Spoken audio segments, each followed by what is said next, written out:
Я Митя Зиновьев. Я съездил в Америку на Burning Man. Вот это, по-моему, наша машина. Дом на колесах. Мы должны будем вернуть его в этом же состоянии. Я никогда не возил дом на колесах. Это обошлось где-то в $3500. А рассчитывал я на 1200. Мы взяли машину в Лас-Вегасе и, соответственно, на ней же всей командой доехали до Black Rock Desert. И это очень красивая дорога, потому что нам посчастливо проехать почти 600 миль в одну сторону. Это Невада, это пустыни, это горы, это очень крутая дорога. То есть это такая настоящая Америка, которую я только на картинках видел там или в кино. Что это за город? Город золотоискателей. Здесь старые шахты заброшенные.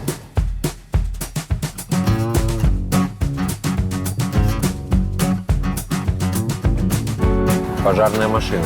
Это арт-кары. А давайте так возьмем, поснимаем. Ну, тут надо реально остановиться походить.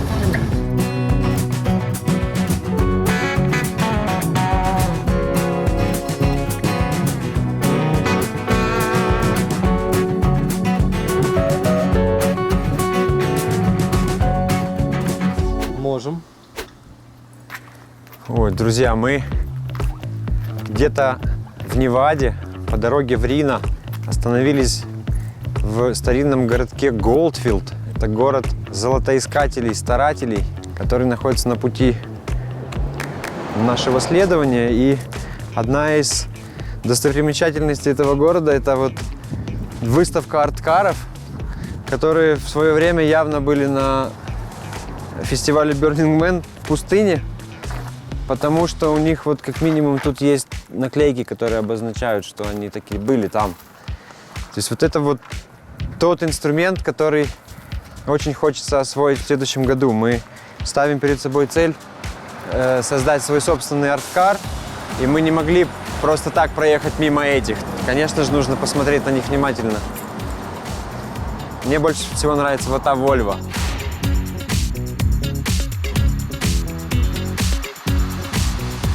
Слушайте, ну здесь явно не один месяц ребята потратили на то, чтобы это все дело собрать, приклеить, придать этому какой-то смысл. А может быть и нет, может быть никого это и не волнует. Просто залезь в сарай, собери свой хлам, который годами лежит несколько поколений, и прикрути его на свою машину. Вот и весь. Ты хочешь так же делать? Вот и весь смысл. Нет, я хочу сделать что-то более индивидуальное и со смыслом. Посмотрим. Еще пока нету идей конкретных, есть направления. Короче, ты хочешь максимально посмотреть, что есть? Точно.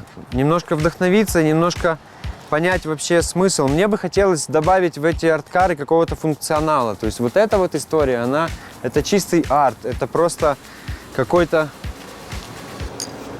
музей современного искусства, я бы сказал. А у меня в голове есть идея добавить функционала и смысла в машину для того, чтобы она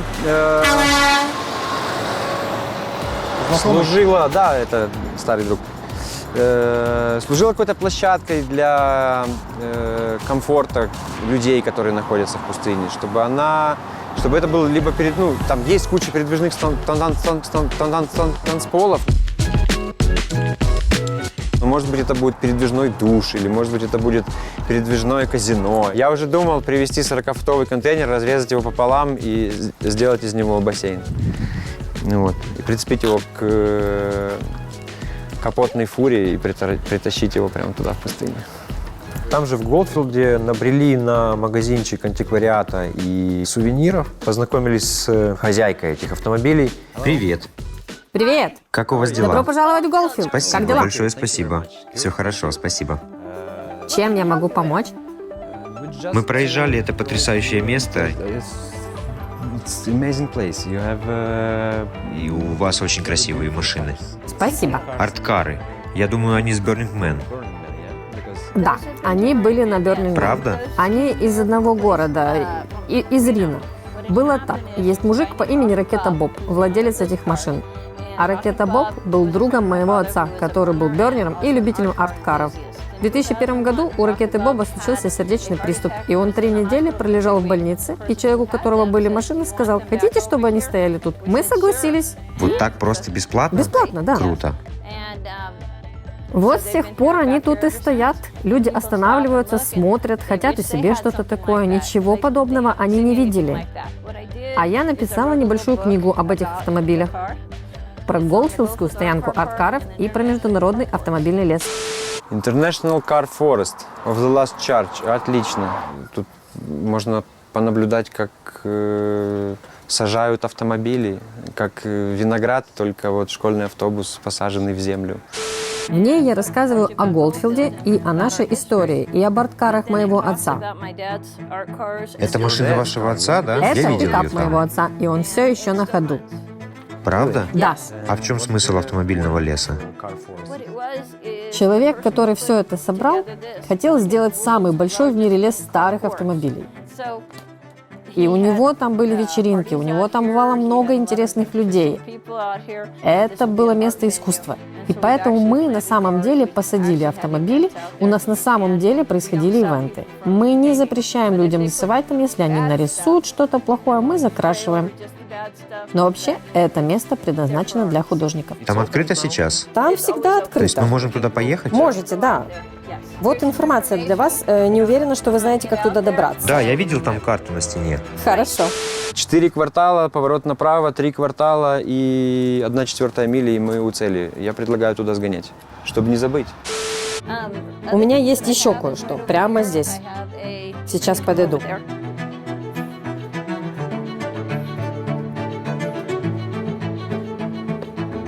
Это Космо.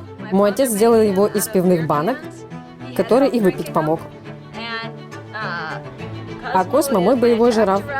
Он охраняет крыльцо и следит, чтобы ничего плохого не случилось. Сначала он должен был быть слоном, но моя мачеха сказала: как же ты слона из дома выведешь, мы же в трейлере живем. Так он превратился в жирафа. Погнали? Так, а у кого карта? 3 налево, сейчас там сайны какие-то вроде есть.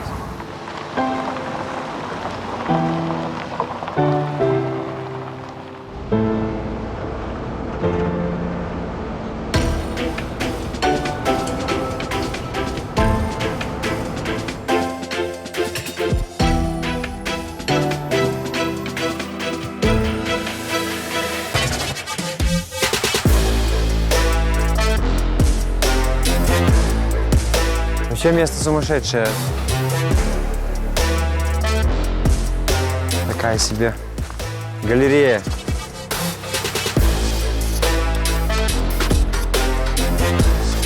Офигительный форт. Он сгорел, бедный. Это не могу идентифицировать никак. Смотрите вокруг.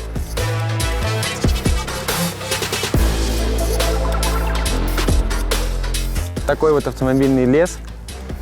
Прикольное место, в котором каждый может оставить свой след. Человек построил его за свои деньги просто для того, чтобы привлекать художников, привлекать артистов. Более того, они еще и связаны с Burning Man, оказалось. Друзья, мы вот были в маленьком магазинчике только что, и Шерил познакомила нас со своим другом Ричардом, который заведует здесь мастерской для бернеров. И в этой мастерской открыты двери для ребят, которые делают свои арт-объекты. Ричард, привет. Привет. Меня зовут Дмитрий. Привет, я Ричард. Приятно познакомиться. Расскажите нам о своей мастерской, о вашей точке для бернеров. Ну, это двухэтажное здание площадью 12 тысяч квадратных футов. Оно в свое время было центром торговли, центром социальной жизни. Наверху есть бальный зал, где устраивали танцы. Сейчас здание принадлежит людям, которые регулярно посещают Burning Man. Они живут в Тусоне, это примерно в 7 часах езды отсюда. И это место, их остановка по дороге на Burning Man. Как раз примерно на полпути. Но что касается здания, они хотят превратить его в колонию для художников. чтобы художники могли приезжать и строить тут арт-проекты для Burning Man. Потому что само здание достаточно велико, и рядом есть большой участок. У нас есть место, где можно работать. Можете строить в помещении, можете строить на открытом воздухе. И у нас есть пустыня дальше по дороге, куда вы можете вывести свой арт-проект и посмотреть на него, прежде чем принять решение отправиться с ним на Burning Man. Похоже на испытательный полигон, да? Абсолютно. Хорошо. А можно нам зайти внутрь посмотреть? Да, конечно.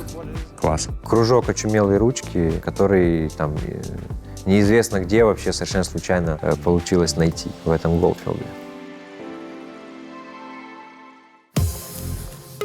Там очень пыльно на флае.